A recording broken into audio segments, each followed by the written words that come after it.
d'être présent pour cette table ronde. J'en profite pour remercier les 3 personnes qui ont accepté d'y participer, Guillaume, Jérôme et Thierry. Et merci à Gwenaëlle qui a bien voulu animer cette table ronde.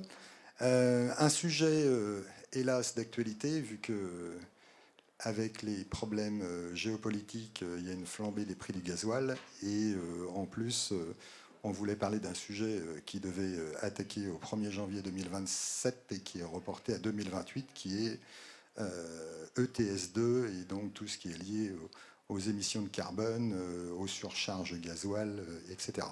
Donc je vais tout de suite donner le micro à Gwenaëlle et je vous souhaite une très belle table ronde. Bonjour à tous. Donc effectivement, nous allons commencer cette table ronde qui portera sur ETS2, transport routier et RSE. Est-ce que ce sera toujours une contrainte imposée ou est-ce que ce sera une transformation concertée? Pour cette table ronde, nous avons un chargeur, 2 transporteurs, en commençant donc à ma droite avec Thierry Ambroise, directeur général du groupe Ambroise Bouvier Transport, qui apportera sa vision entrepreneuriale. Ensuite, Jérôme Plat, qui est président de Vingt-Jeunes Transport, mais également coprésident du groupement Astre. Et puis Guillaume Brohan, responsable logistique chez Lobodis et bientôt président du GIE Pointe de Bretagne.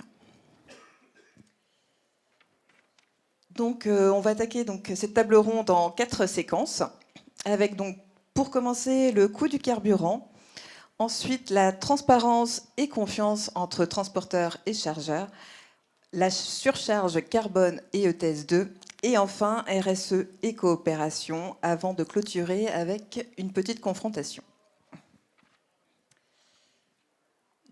On va commencer par une question commune tout d'abord.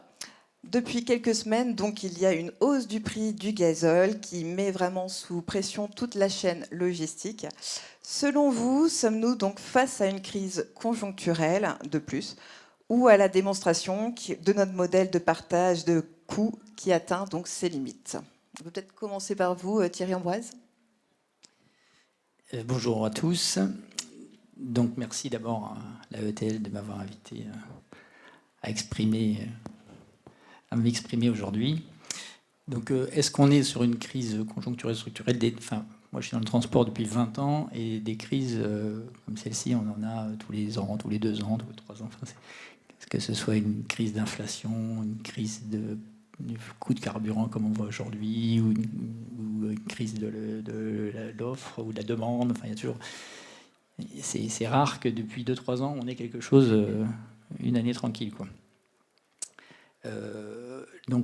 Aujourd'hui, cette crise sur le pétrole, le gros avantage, nous, dans le transport, c'est qu'on est on a une loi qui nous protège, qui est l'indexation gasoil.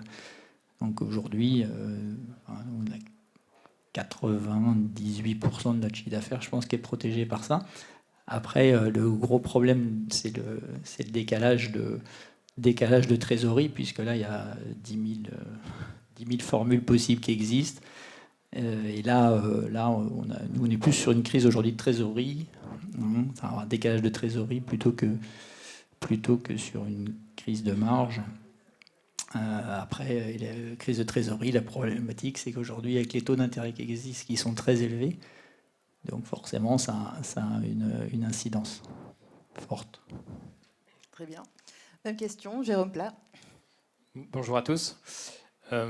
Effectivement, je pense que les crises aujourd'hui sont plus rapprochées que ces dernières années. En 6 ans, on a connu le Covid, l'Ukraine et aujourd'hui l'Iran.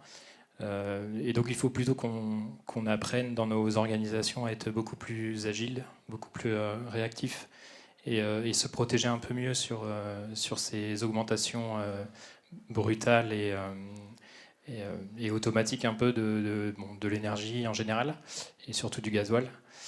Donc peut-être repenser aussi notre système d'indexation gasoil. Comme dit Thierry, aujourd'hui l'impact il est surtout sur notre réseau quand on ne répercute pas suffisamment vite. Donc nous aujourd'hui à notre niveau et même au niveau du groupement Astre, on essaye de de militer et de pousser l'ensemble des adhérents à renégocier un peu les indexations gasoil pour essayer de raccourcir les délais d'impact et d'appuyer plutôt sur des index au mois le mois et pas avec un décalage trop important. Très bien. Guillaume Rohan. Oui, bonjour mesdames, bonjour messieurs.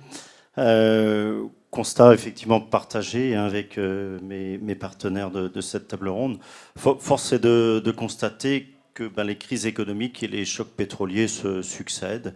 Depuis la fin des 30 Glorieuses, le début des années 70, ça s'enchaîne. La crise actuelle, en fait, est un énième chapitre d'une économie planétaire qui fait le yo-yo et qui est ultra dépendante, en fait, du contexte géopolitique à l'échelle de la planète. Cependant, il est également constaté que la fréquence des crises est de plus en plus rapprochée. Mais malgré cela, on passera, enfin c'est mon sentiment, on passera l'heure actuelle et on passera ce qui s'opère dans le détroit d'Ormuz actuellement, mais la prochaine crise derrière interviendra très très rapidement. Très bien. On va donc passer à la première séquence. Coût du carburant, est-ce qu'il est un révélateur des tensions actuelles ? Alors, pour commencer, Thierry Ambroise, lorsque le gazole augmente brutalement, quelle est aujourd'hui la principale difficulté ? Absorber le surcoût ou le faire accepter aux clients ? Comme je disais tout à l'heure, il y a une loi qui nous protège, donc nous, on supporte surtout de la trésorerie, du décalage de trésorerie. C'est plutôt nos clients qui supportent cette hausse du coût du transport. Donc parfois, en fonction des métiers de nos clients, ça peut représenter une très faible part, le transport, mais des fois, ça peut être une très grosse part. Donc l'incidence peut être très élevée pour eux aussi. Nous, chez nous, je vous disais tout à l'heure, on a 98% de nos clients qui comprennent, hein, même si c'est difficile, si les discussions sont parfois compliquées. Dans la majorité des cas, nos clients, c'est des clients qu'on a depuis de nombreuses années, donc on n'a pas trop de problématiques avec ce sujet actuellement, si ce n'est, je vous dis, la trésorerie, où il peut y avoir, avec les multitudes de formules qu'il y a dans notre profession, on peut avoir jusqu'à, nous, aujourd'hui, plus de 120 jours de décalage de trésorerie. Donc ça représente quand même beaucoup à ce niveau-là. Est-ce que la durée légale du coup de 30 jours est vraiment complètement oubliée ? Est-ce que quand même ils essaient ? Non, mais si, en fait, en fonction des indices, des fois on est en référence en M-1, des fois M-2, des fois au trimestre d'avant. Et puis après, si vous allez jusqu'au trimestre précédent, donc il y a un trimestre de décalage, plus après le délai de règlement de 30 jours fin de mois, donc ça fait plus 45 jours. Donc voilà, ça veut dire on peut aller jusqu'à 135 jours de décalage de trésorerie. Okay. Jérôme Plat, ces tensions sont-elles ponctuelles ou observez-vous une dégradation plus profonde de la relation économique entre chargeurs et transporteurs ? Je ne dirais pas qu'il y a une dégradation. Ça fait des années qu'on est dans une relation d'offre et de demande dans nos métiers, donc des négociations, des discussions, il y en a toujours eu et il y en aura toujours. Comme le dit Thierry, on est aujourd'hui protégé et on a ces indexations gasoil qui nous protègent en partie sur un équilibre, on va dire, plus long terme, même si ça nous impacte à court terme. Donc les grosses structures, globalement, sont en capacité de supporter un peu cette avance de trésor. C'est beaucoup plus compliqué pour les moyennes et petites entreprises. Nous-mêmes, aujourd'hui, au niveau du groupement Astre, on a des petites structures qui ont été parfois contraintes à mettre des camions à l'arrêt, faute de couverture suffisante de crédit au niveau des fournisseurs de gasoil. Donc c'est vraiment cette problématique d'indice en décalage. Je pense qu'il faut vraiment qu'on étudie la question et qu'on puisse travailler avec les chargeurs pour, à l'avenir, réduire un maximum ce risque-là. D'accord. Guillaume Rohan, comment vous distinguez une hausse de coût légitime d'une hausse que vous pourriez considérer finalement comme insuffisamment justifiée ? On vient de l'évoquer, hein, nous les chargeurs, sommes de toute façon dépendant des indices du CNR. Et heureusement qu'il existe cet indice, soit dit en passant, parce que ça cadre en fait nos relations avec les transporteurs sur les aspects énergétiques. Et de fait, on ne peut pas trouver de hausse injustifiée, puisque on est conscient que cet indice est clairement identifié, facturé en pied de facture, comme on dit. Donc il n'y a pas de sujet, il n'y a pas de débat là-dessus. Il est important que cet indice existe. Après, je viens d'entendre ce que Jérôme et Thierry évoquent, et je l'ai pratiqué, la diminution en cas de crise, et c'est ce qui s'est passé depuis quelques mois, des délais de paiement. Ça c'est important, parce que la trésorerie, on vient de l'évoquer, est impactée en cas de période telle que celle que l'on vit. Et ça, c'est important, c'est toute la chaîne de valeur de distribution du produit qui peut être impactée. Donc il faut accompagner ces crises et ces mutations. Très bien.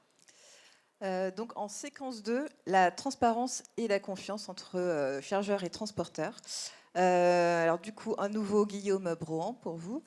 Pour accepter une hausse tarifaire, de quelles informations avez-vous besoin d'une part, et où est-ce que vous placez le curseur entre transparence nécessaire et confidentialité des données? Ouais, je serais tenté de dire qu'on a besoin de tout, de toutes les infos. Pourquoi ? Parce que le chargeur, on visualise aisément, il est entre le transporteur et son client final. Et il va avoir besoin, à un moment, de remonter les infos auprès du client final, parce que ce client, il doit également participer à ce qui se passe. Ce n'est pas le transporteur, ce n'est pas le chargeur qui va prendre en compte et qui va absorber la hausse liée au surcoût de transport tel que nous la vivons à l'heure actuelle. Donc il faut que ce soit là aussi à la fois le client et à la fois le client du client, en l'occurrence le consommateur, qui participe. Donc c'est pour ça que je vais vous parler de Café Lobodis, la société que je représente aujourd'hui. Café Lobodis écoule 2/3 de ses volumes avec la grande distribution française. Et il faut absolument que les enseignes de la GD soient informées de ce qui se passe. Il faut que aussi bien les coûts de transport avec les surcharges énergie soient connus. Il faut que les autres coûts, les coûts de main-d'œuvre, les coûts énergétiques, les coûts liés à l'inflation, les coûts de structure, les coûts de l'immobilier, tout soit transparent. Pour que chacun agisse en connaissance de cause. S'il faut que les prix de vente soient réévalués en rayon, eh bien, on passera par là. Enfin, la grande distribution passera par là, mais il faut que tout le monde soit en pleine connaissance des éléments. Très bien.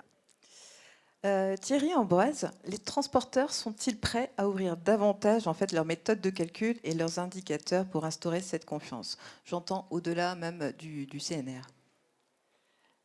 Ah oui, alors déjà le CNR, on en a parlé, c'est pas la seule méthode d'indexation. Aujourd'hui, chez nous, on se base sur 5 ou 6 indices différents, le DIREM, l'indice moyen européen, l'indice CNR cuve moyenne mensuelle, l'indice pro, enfin bon, il y en a, j'en passe. Après, c'est référence M, M-1, M-2 du trimestre.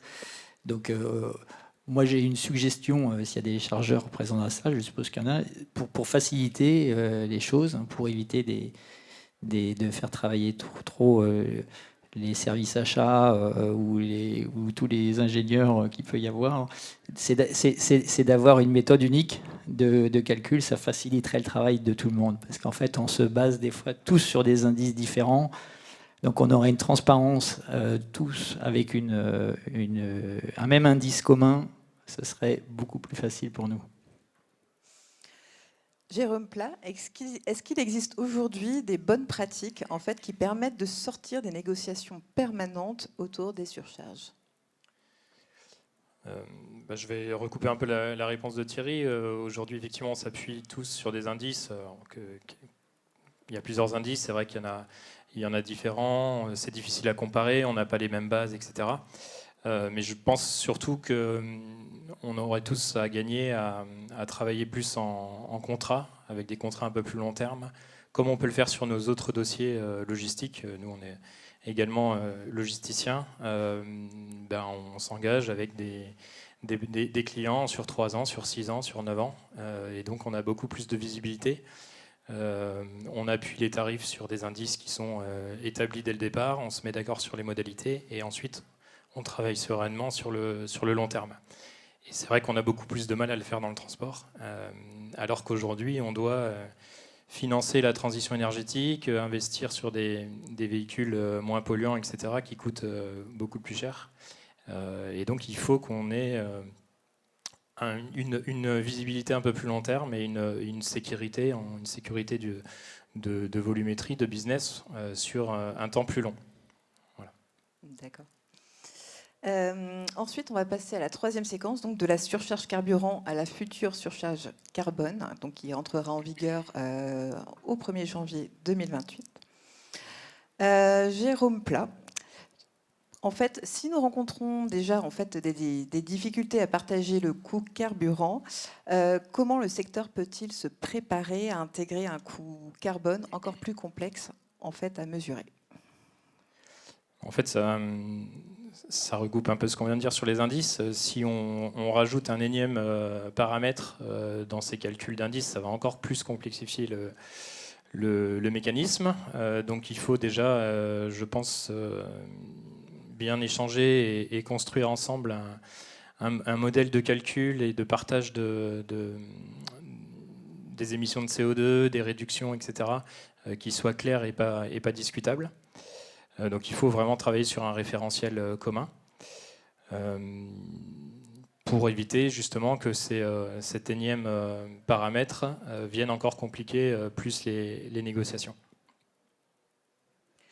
Ensuite, donc en Thierry, craignez-vous que le TS2 soit perçu comme une taxe supplémentaire ou voyez-vous finalement avec le TS2 une opportunité de valoriser les efforts de décarbonation réalisés par votre entreprise ?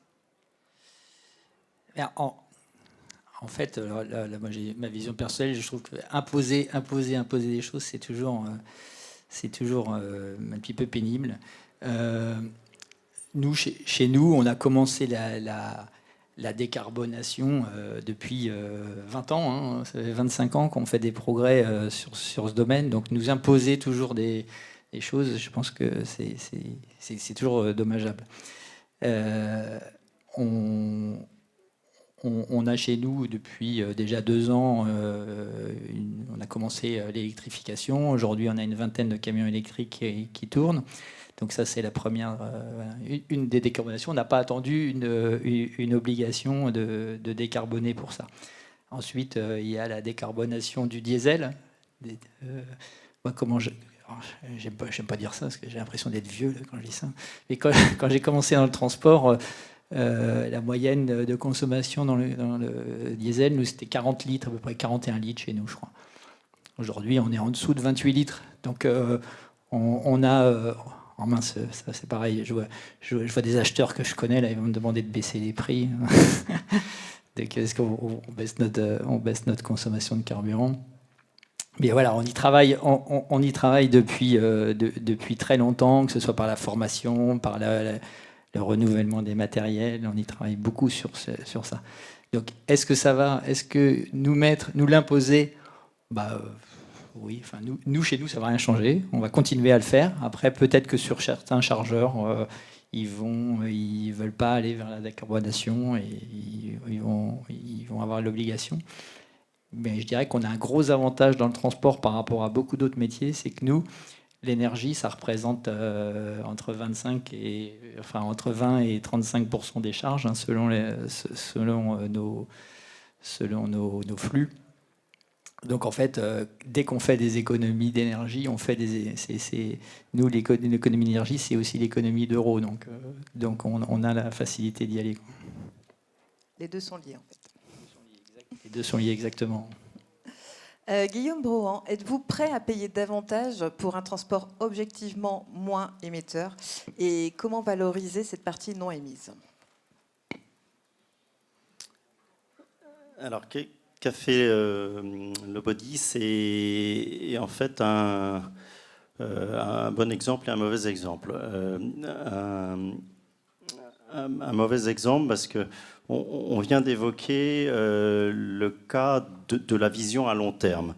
Jérôme le soulignait là tout à l'heure en disant il faudrait des engagements de nos chargeurs sur le long terme pour qu'on ait de la visibilité. Chose que je partage tout à fait, c'est important, mais c'est possible dans certains secteurs d'activité, c'est moins possible dans d'autres. Tout à l'heure, je vous indiquais que Café Le Body, c'était une grosse partie des volumes écoulés qui s'opérait avec la grande distribution. En grande distribution, avec la grande distrie, quand tous les ans, on va passer à la moulinette des négociations annuelles, on parle de tarifs, ça c'est sûr. On ne parle jamais de volume, on ne parle jamais de durée d'engagement. Alors quand après, il faut retourner voir nos transporteurs et puis leur dire cette année, on ne sait pas ce qu'on va faire. Tout simplement parce que la grande distribution nous a dit qu'on allait travailler avec telle enseigne et telle autre. Mais on ne sait pas dans quel volume et on ne sait pas si ça va durer toute l'année. Donc ça, c'est le mauvais exemple de la grande distribution. Mais ça n'empêche pas qu'avec la grande distrie, il y a quand même des choses à faire. Après, je reviens sur le cas où Café Le Body est un bon exemple parce que ce torréfacteur breton a fait le choix d'accompagner la transition énergétique, et ce depuis longtemps.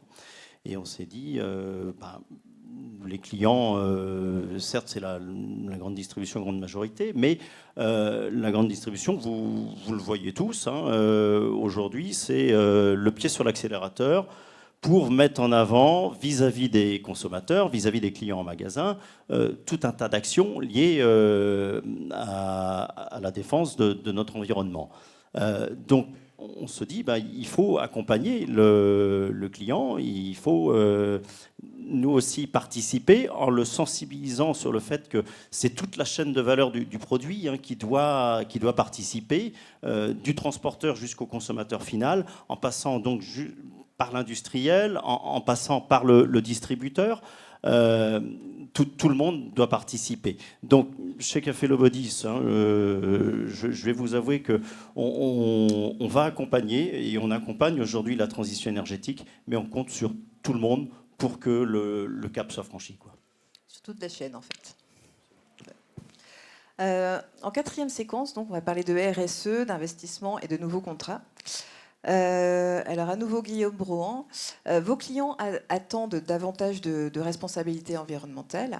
Cette exigence, est-ce qu'elle influe déjà sur vos choix logistiques et transport?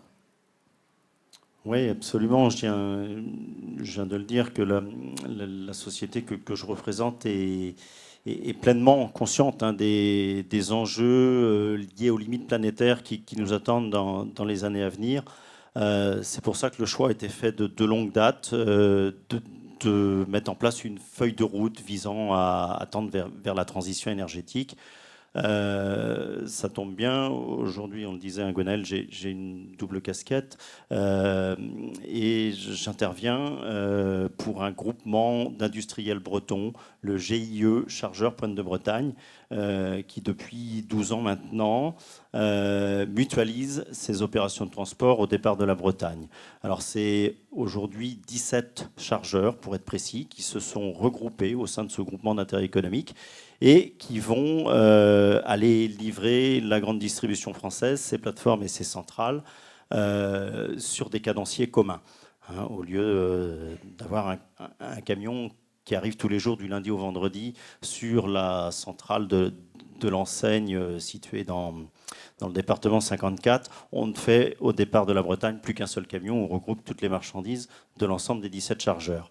Alors en 2025, ça a été 30 000 palettes qui ont été transportées de façon mutualisée. Café Le Body donc est adhérent à ce GIE et la mutualisation transport est un premier pas. Également, une autre chose que je vais évoquer avec vous, Café Lobodis, forcément, transforme du café en Bretagne, mais le café, vous le savez, on ne le trouve pas dans l'hémisphère nord, forcément il va venir de l'hémisphère sud. Aujourd'hui, on rapatrie une centaine de conteneurs par an qui proviennent d'Amérique centrale, d'Amérique du Sud, d'Afrique, d'Asie.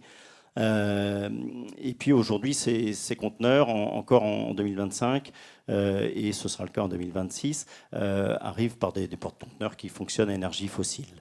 Mais Café Lobodis est devenu mécène d'un projet de transport vélique pour qu'à partir, on l'espère, que le navire voguera à partir de 2027, une partie des 100 conteneurs dont je vous parlais seront rapatriés par conteneur à la voile.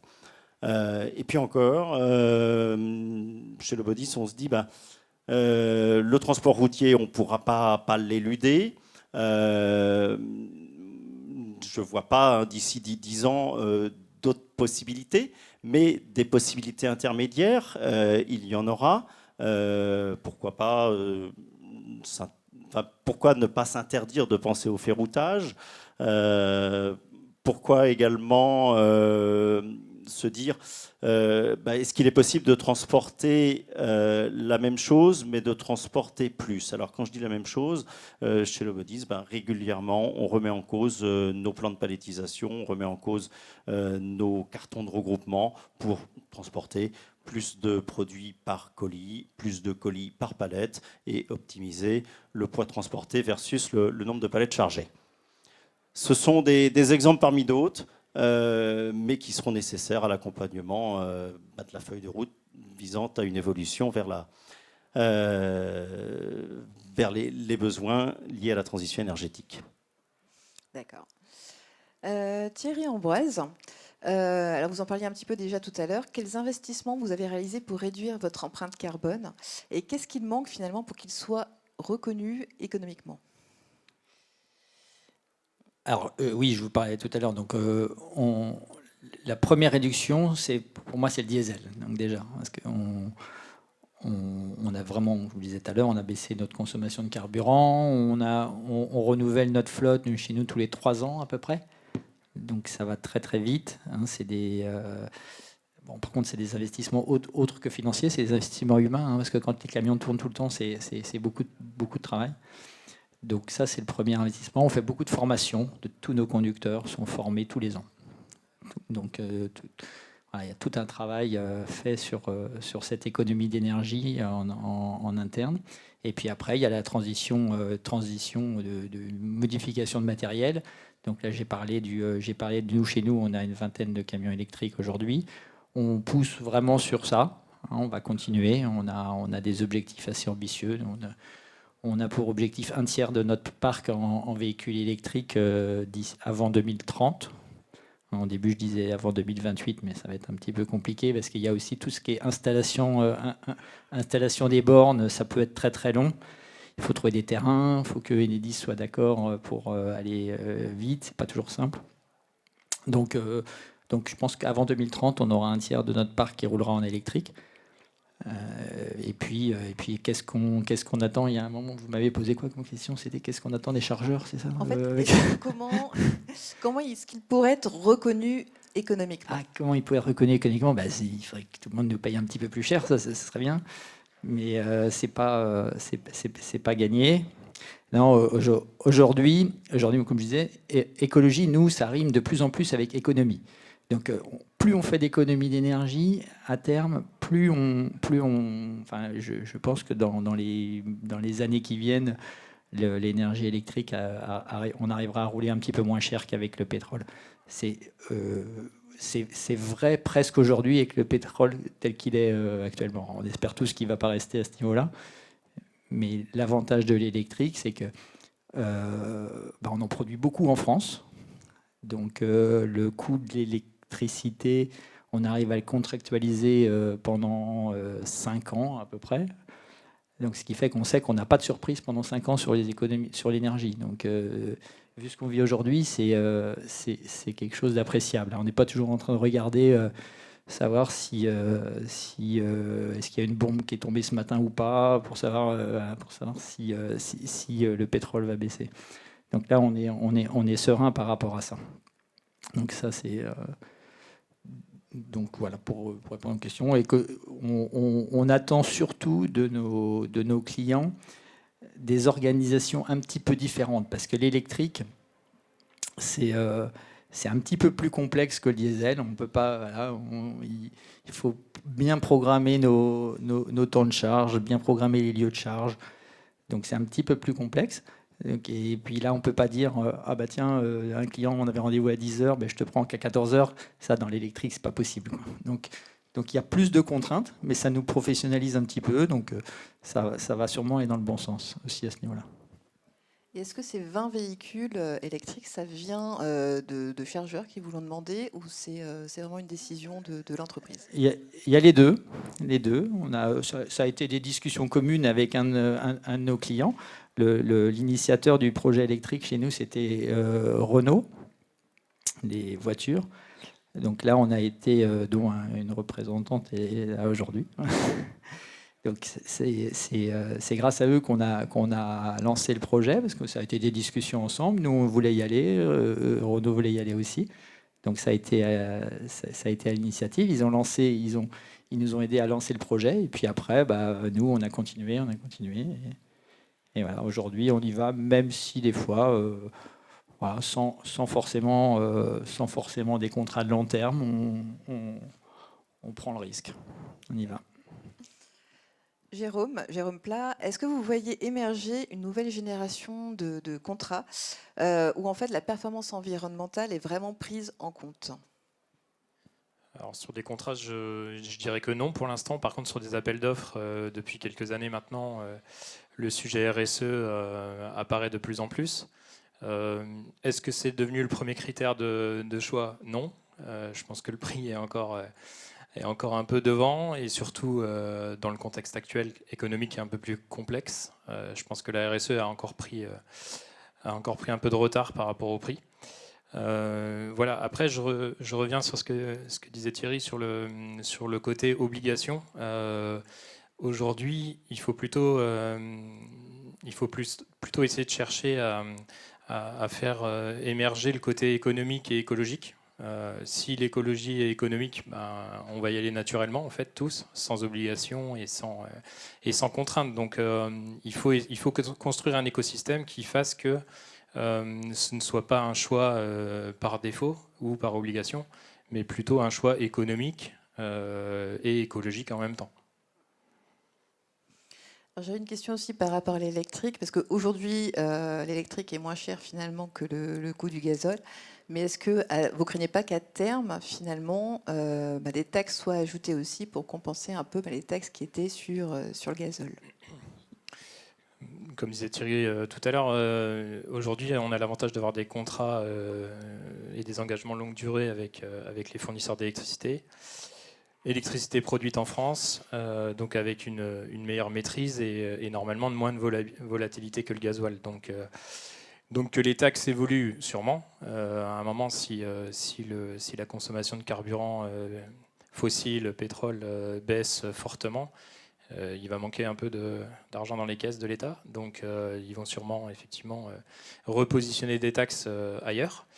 Mais de toute façon, aujourd'hui, on les a déjà sur les autres carburants. Donc je pense que c'est plutôt le fait d'avoir cette sécurité et cette vision temps long qui est rassurante pour un entrepreneur et qui nous permet d'investir et d'être un peu plus dans la co-construction avec nos clients. Et c'est vrai que sur l'électrique, l'enjeu majeur, c'est le plan de transport. Donc effectivement, il faut qu'on travaille encore plus conjointement avec nos clients pour construire des plans de transport qui fassent que l'électrique est compatible. Très bien. Donc maintenant, une petite question de confrontation, donc la même pour tous les trois. Qu'est-ce que votre partenaire de chaîne logistique, en fait, ne comprend pas suffisamment de vos contraintes aujourd'hui? On peut commencer par Thierry Ambroise. Ah oui, alors là, qu'est-ce qu'il comprend? Non, alors, Nous, on a plutôt une bonne compréhension avec nos clients. C'est la majorité des cas, on se voit régulièrement, hein, avec nos clients. Donc, je pense qu'il y a une bonne communication et nos clients comprennent bien nos contraintes. Il est vrai, comme disait Guillaume tout à l'heure, eux aussi ont des contraintes. Donc, c'est vrai que quand nous, on regarde, on se dit mince, ils ne regardent pas nos contraintes. Mais quand on augmente le prix du transport de 10%, comme ça peut être le cas actuellement, eux, ils peuvent avoir, s'ils ont négocié avec la grande distrie sur des prix fixes pendant un an, ils peuvent avoir des contraintes qui sont assez fortes aussi. Donc, je pense qu'aujourd'hui, dans la majorité des cas, on se comprend bien, on communique bien ensemble. Après, évidemment, il y a toujours une petite minorité pour qui voilà, tant qu'il y aura un décalage d'offre ou de demande dans un sens ou dans l'autre, c'est ça qui fera le marché. Mais sinon, nos chargeurs nous comprennent bien. Après, il y a des contraintes techniques qui sont parfois, nous, aujourd'hui, c'est peut-être là que nos chargeurs ne comprennent pas. On ne comprend plus aujourd'hui qu'un camion arrive 1 heure en retard. Ça n'existe plus. Pourquoi est-ce qu'il y a eu des bouchons? Vous le saviez qu'il y avait peut-être des bouchons. Pourquoi c'est vraiment là parce que en fait, le transport il est devenu presque trop qualitatif et qu'on ne comprend plus les contraintes que peut avoir un transporteur. C'est peut-être ça. On ne comprend plus comment il peut y avoir une augmentation de volume parce qu'il y a une forte saison, comme c'est actuellement le cas en ce moment. Où il est 16 jours au mois de mai, et qu'on n'arrive pas à faire le même travail qu'en 20 jours. C'est plus là où des fois tout le monde ne comprend pas. Mais on se sent un petit peu incompris. Jérôme Plat. Je serais assez d'accord avec Thierry sur le fait qu'aujourd'hui, il n'y a pas forcément de zone d'incompréhension. On a chacun nos contraintes. Nous, on voit nos contraintes de transporteurs. On a du mal parfois à avoir la contrainte de nos chargeurs, mais dans des contextes économiques comme on vit actuellement, ils ont tout autant de difficultés que nous. Voilà, et je pense qu'effectivement, on est dans un même écosystème avec une supply chain un peu globale et on est tous interdépendants. Donc ce qu'il faut, c'est vraiment, je pense, encore plus travailler ensemble, encore plus co-construire sur des plans de transport, comme Guillaume le disait, sur l'éco-chargement, etc. Ça, c'est des choses où les chargeurs ont beaucoup à jouer et beaucoup à travailler aussi en commun entre plusieurs chargeurs pour économiser, fiabiliser et rendre le transport encore plus vertueux. Et donc, Guillaume Brohan. Ouais, je vais juste rebondir sur quelque chose là qu'on vient de dire à l'instant. Thierry disait le transport est devenu de plus en plus qualitatif. C'est certainement vrai. Mais ça m'inspire une petite remarque. Il y a quelques années, il y a 7 ou 8 enseignes principales de la grande distrie en France. Et il y a quelques années, ces enseignes mettaient toutes des contrats très verrouillés sur le respect des délais de livraison de leurs fournisseurs. Et quand je dis très verrouillé, ça incluait derrière, en cas de livraison non conforme, alors tout y passait, hein, mais le délai de livraison notamment en fait partie. Et donc ça incluait des pénalités qui étaient rétrocédées aux fournisseurs. Et puis, je pense que depuis 2 ou 3 ans, ça s'est quand même assoupli. Aujourd'hui, sur les 8 enseignes dont je vous parle, il y en a peut-être 2 à ma connaissance qui pratiquent encore cela.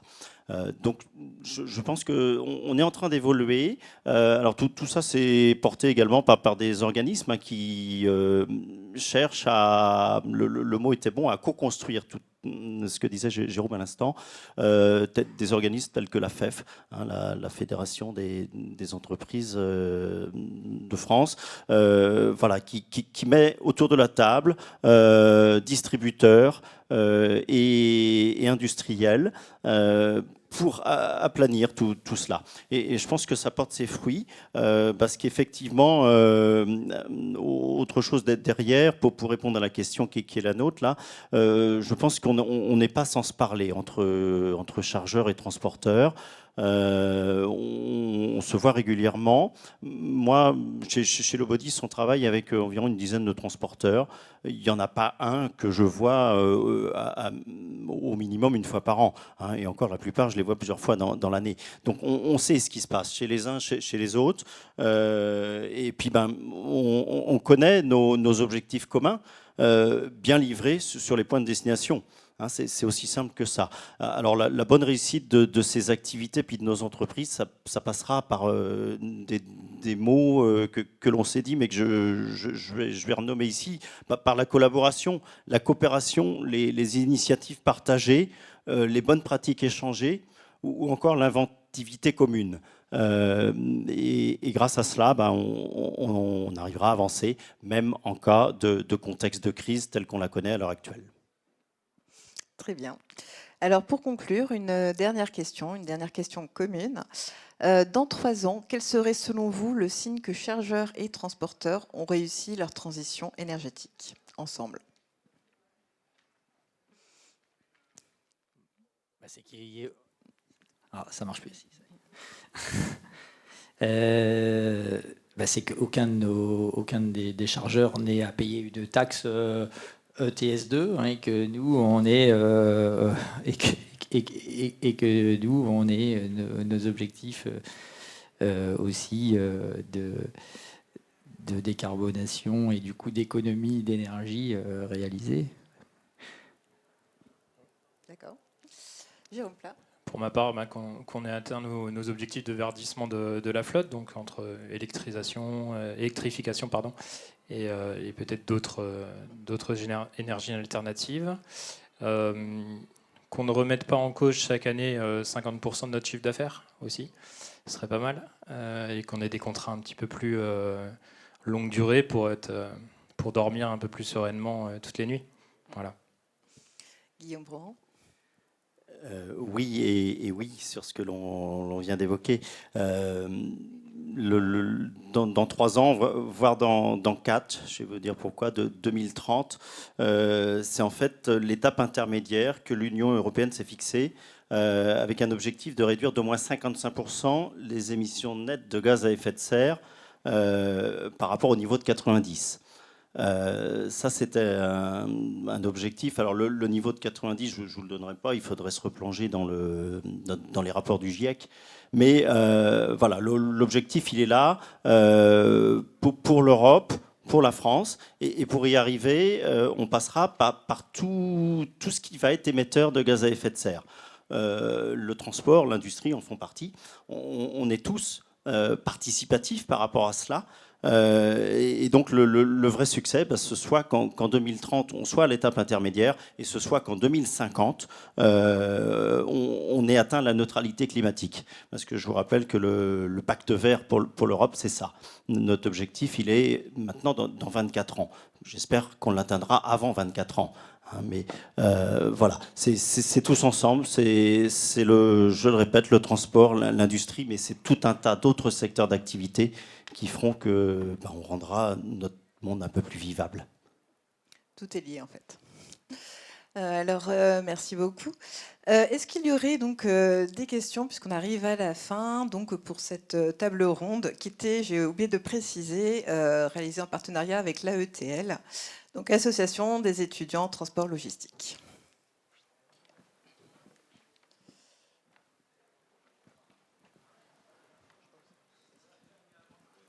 Merci. Bonjour, David Haydock, International Railway Journal. Alors, je travaille pour les supports sur le rail. Alors, j'aimerais savoir ce que le panel pense et les rôles pour le ferroviaire dans la logistique et dans le futur. Qu'est-ce qui freine l'adoption du transport combiné? Et je voulais juste mentionner que on va ouvrir 2 terminaux supplémentaires dans la région à Laval et Angers d'ici 2 ans et on va doubler la capacité du terminal à Rennes.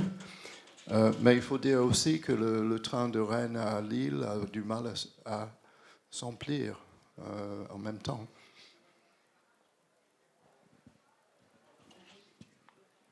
Tu veux que je réponde, non?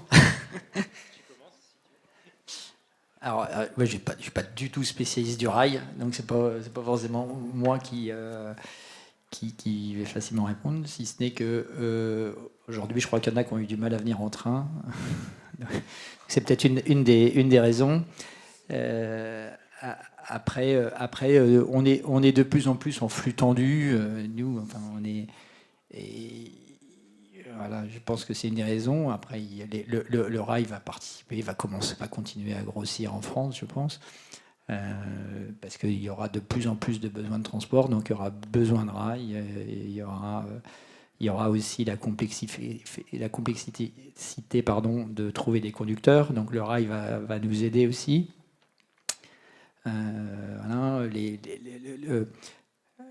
Voilà, on n'a pas beaucoup parlé de la ETL, mais la ETL, c'est important aussi de chercher à réduire nos émissions de CO2, parce que les jeunes, ils regardent ça quand ils vont dans des métiers aujourd'hui. Comment est-ce que c'est un métier vertueux?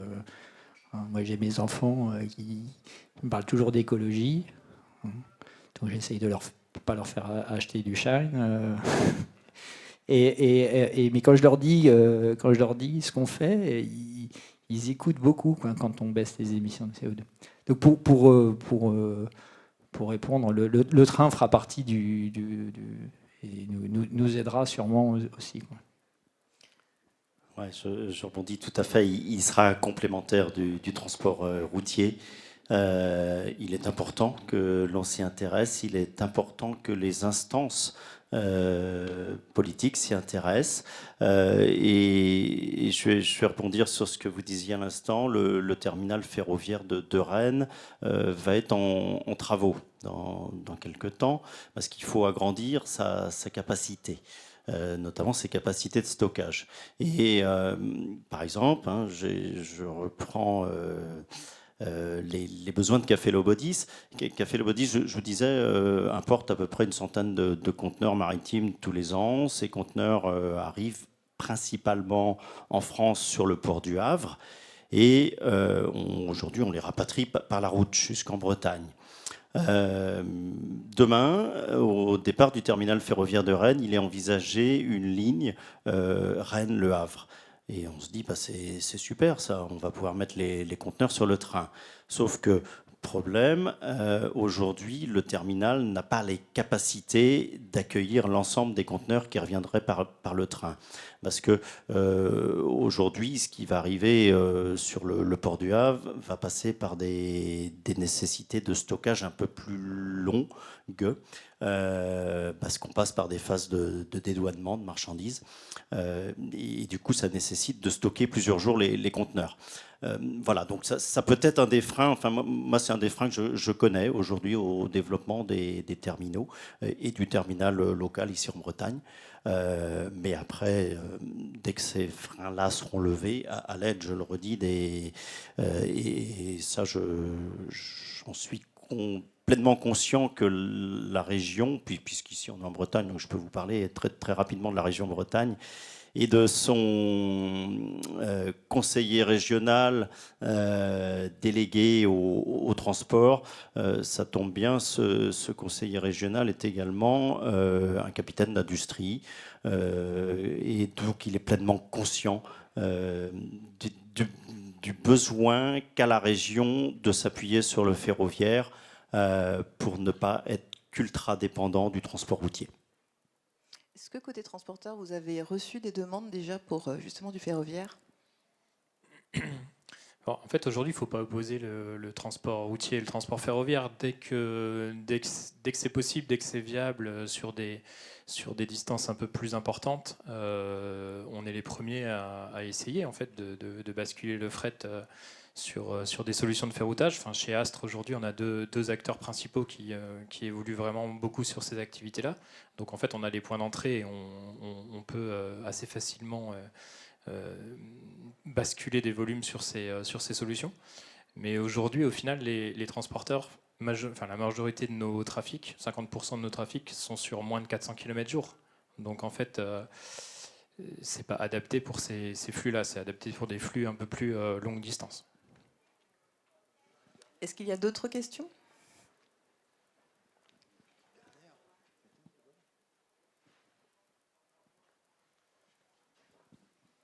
Merci Olivier. Antoine Coupé à ETL. Moi j'ai 2 questions. La première pour Thierry, vous évoquiez la place grandissante des tracteurs électriques. Est-ce qu'aujourd'hui, les stations de recharge au niveau national sont suffisantes pour permettre une croissance de l'électrique versus le thermique? Alors, la problématique n'est pas forcément le nombre de stations, mais le coût des stations. En fait, quand on recharge en interne, hors infrastructure, je prends une moyenne, ça nous revient à peu près à 18 centimes du kilowatt, 20 centimes, c'est quelque chose près, c'est ça. Quand on va recharger à l'extérieur, c'est 40, 50, 60 centimes. Donc c'est pas comme le diesel où vous faites plein en cuve, vous le faites, en gros entre la cuve chez nous et la cuve chez les fournisseurs extérieurs, c'est 3 centimes d'écart, quoi. Là, donc 3 centimes, ça fait 1,5% quoi, aujourd'hui. Là, on parle de 30, 40, 50% de plus sur les coûts d'énergie quand on recharge à l'extérieur. Donc c'est plus ça aujourd'hui qui nous fait, chez nous, on essaye d'être 100% autonome en énergie. On fait... alors il y a des chargeurs, il y en a qui essayent de s'intégrer, mais c'est toujours la difficulté de la mise en place, quoi. Dès que vous avez des fournisseurs extérieurs, il y en a 3-4, je ne sais pas s'il y en a présent dans la salle, mais en fait, il y a peu de gens qui vont charger aujourd'hui. Donc ils ont des coûts d'infrastructure qui sont élevés, donc ils sont obligés de vendre cher, et c'est le cercle vicieux, quoi. Merci. Peut-être parler d'Alfia quand même. Je ne sais pas si vous connaissez la société qui a été créée par les transporteurs, qui a créé B2P, PFM, etc. On a lancé l'année dernière une initiative par des transporteurs pour créer un réseau de recharge national. Donc on a aujourd'hui un peu plus d'une centaine d'actionnaires déjà dans la structure, donc avec un concept qui met en avant le fait qu'on se recharge mutuellement les uns les autres, donc les transporteurs pour les transporteurs, pour nous permettre rapidement d'avoir un maillage du territoire un peu plus complet. L'objectif, c'est d'avoir 400 sites de recharge en France. Et donc à partir du moment où on atteint ce maillage-là, l'électrique qui est aujourd'hui un peu contraignant puisqu'on essaye de recharger systématiquement chez nous en interne, va pouvoir devenir un petit peu plus longue distance si on arrive à s'appuyer sur de la recharge confrère à des prix identiques et plutôt négociés. Merci beaucoup. La deuxième question, elle est plutôt pour vous, Guillaume. Vous parliez de l'import d'une centaine de boîtes de café à l'année grâce au Vélic à horizon 2027. Lorsque vous m'avez dit ça, moi, la première chose qui me vient en tête, c'est Grand Sail, c'est GDS3, 200 TUs de capacité. 200 TUs de capacité, c'est formidable, c'est incroyable. Cocorico, c'est tricolore, très bien. Par contre, face au gigantisme des porte-conteneurs, 24 000, 26 000 boîtes sur un porte-conteneur, comment demain vous allez pouvoir répercuter les tarifs de transport à vos clients et les convaincre de vous accompagner dans cette démarche de décarbonation? Oui, absolument. Le coût de transport sera certainement différent et ne sera pas en faveur du Vélic, du moins au démarrage. Après, les calculs de coût du navire qui naviguera à la voile ont été établis déjà sur des taux de remplissage élevés. Donc ça, ce sont des données qui seront à prendre en compte. Après, sur la matière café, il faut savoir que le transport est de l'ordre de moins de 10% par rapport à la valeur de cette matière. 10%, c'est à la fois, enfin moins de 10%, c'est à la fois peu et beaucoup. Mais demain, une hausse du coût de transport parce qu'on est en transport vélique versus transport énergie fossile, de l'ordre de 5%, ce ne sera pas insurmontable par rapport à la valeur de la matière première. Donc voilà, le calcul il a été fait comme celui-là. Il y aura forcément des répercussions quand même hein, sur le prix de vente produit. Donc il faudra quand même, on le signalait tout à l'heure, il faudra en discuter avec le distributeur, avec l'enseigne de grande distribution. Mais ça recoupe par rapport à des choses que l'on s'est dites. Si l'ensemble des parties prenantes de la chaîne de valeur du produit ne s'impliquent pas, la transition énergétique, on n'y arrivera pas. Hein, donc là, après, sur le prix de vente du paquet de café en rayon, on ne va pas, parce qu'on transporte à la voile, demain, pas passer sur l'euro supplémentaire. On sera bien loin de tout ça quand même. Eh bien, je te rends le micro. Il y avait une question de madame, je crois. Alors on arrive à terme. En revanche, vous pourrez tout à fait poser les questions en dehors. Voilà. Alors merci beaucoup en tout cas. Et donc place à la nouvelle table ronde.